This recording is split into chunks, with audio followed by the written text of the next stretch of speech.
This is a Shabbos for the birds. You see, each year on Parshat Beshalach, Shabbat Shirah, I am reminded of some of the more beautiful customs that I witnessed when I lived in the city of Trieste, Italy. One lovely custom that they have is in commemoration of the splitting of the Red Sea. They eat a dish called carrozza di Faraone, Pharaoh's chariots. It consists of wagon wheel pasta, symbolizing the chariots, raisins, pine nuts, symbolizing the Egyptians and their horses, and it is filled with yummy kosher Italian sausage, homemade. Furthermore, as headmaster of the local Hebrew school, it was my privilege and responsibility each year on the Friday of Parshat Beshalach, to shepherd the young children up the steep mountain of nearby San Giusto on the chilly Friday morning of Parshat Beshalach, and to hand out little bags of crumbs to all the children so that we could all feed the birds. And I can still see a bevy of birds floating down on all the children, their hands extended and eating the crumbs out of their hands. It was as if they were expecting us, slowly anticipating each year a new Shabbat Shirah. Why feed the birds, you ask? Well, you can just ask any child of the Comunità Ebraica of Trieste, and they will explain.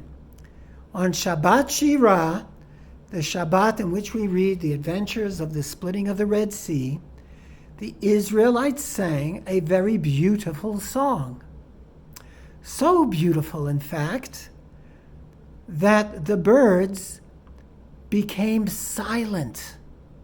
They were utterly jealous of the fact that we Jews had stolen their limelight, as it were, as God's official chanteuse.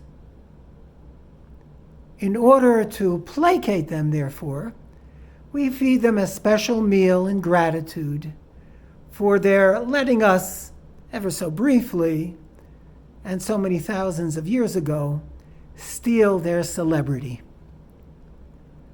But this isn't the only time that birds make their appearance in our Parsha.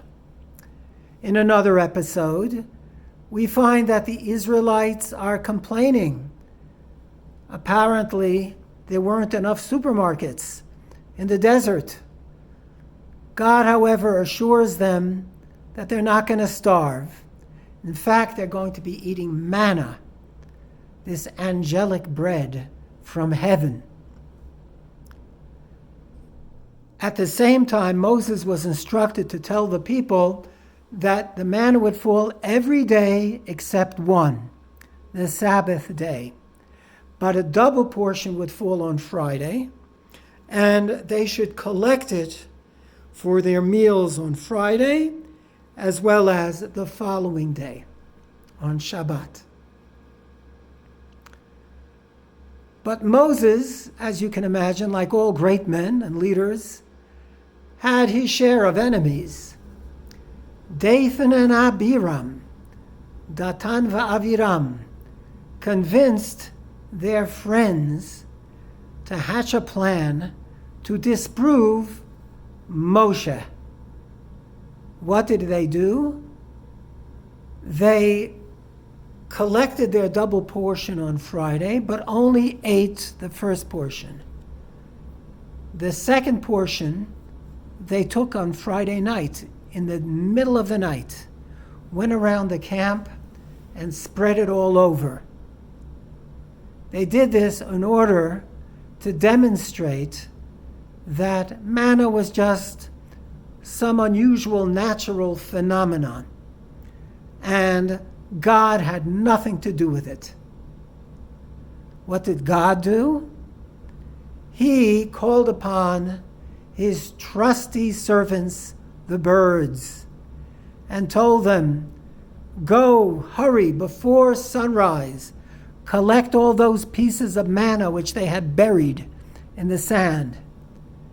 And the next morning, surprise, surprise, there was no manna to be seen.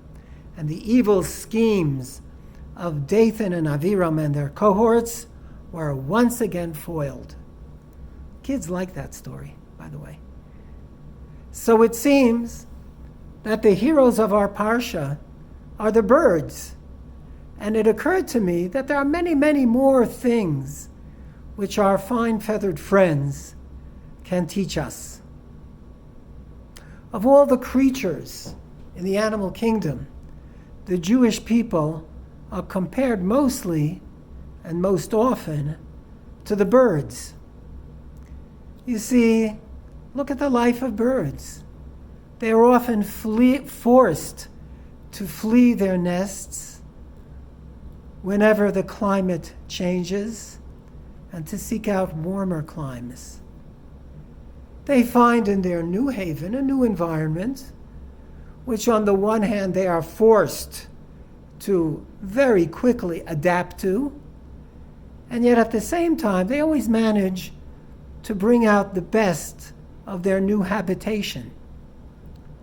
In addition, they always have some type of a miraculous inner biological compass, a very sophisticated GPS system, as it turns out, so the scientists tell us, which they can take advantage of, and which allows them, when the time comes, to return to the precise destination, their original nests, over many miles, over sea and land.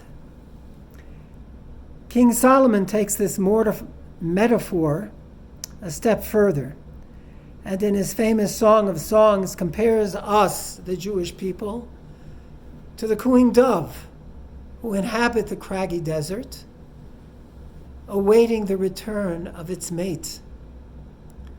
The Medrash amplifies this suggestion by pointing out, quite correctly, I may add, that the turtle dove is the only known bird to this day to show complete loyalty and devotion to one only single mate for its entire life. We too have been flung to the four corners of the earth. We too try to take with us the best possible spiritual treasures of each land in which we find ourselves. We too are loyal to our mate, the Rabbonu Shalom. No matter how hard our neighbors try to dissuade us and lead us astray and convince us to assimilate. Finally, we too will one day return to our original nest, the land of Israel. At this time, with your permission,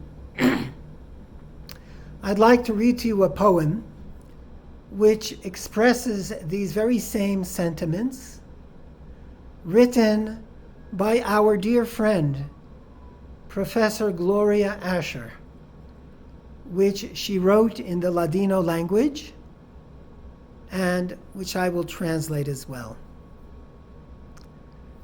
Pacharico chico lindo, dime, anda estas indo, nubes sol todo dejando, a tu casa estás tornando?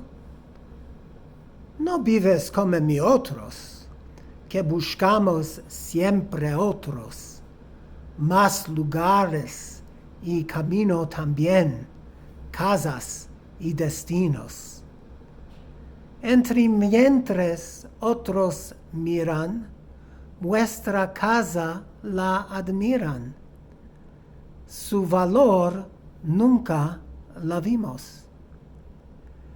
Pacharico, chico lindo, mambezades, ya sto indo, como ti, todo dejando, a mi casa ritornando. Won't you tell me, little pretty bird, where you are going? Leaving behind clouds and sun, are you flying back to your home? You don't live like us. We're always seeking out the other, more places and paths, houses and destinies. Meanwhile, others look at our houses and admire them. We never recognize their value. Pretty little bird, you have taught me. Just like you, I am leaving everything behind. I am going, returning to my home. So this Shabbat, let us celebrate the humble little bird, God's enchanting singers. And like them, may we continue to sing our song, loud and clear, until the coming of Mashiach Tzidkenu, b'mheira b'yameinu. Amen.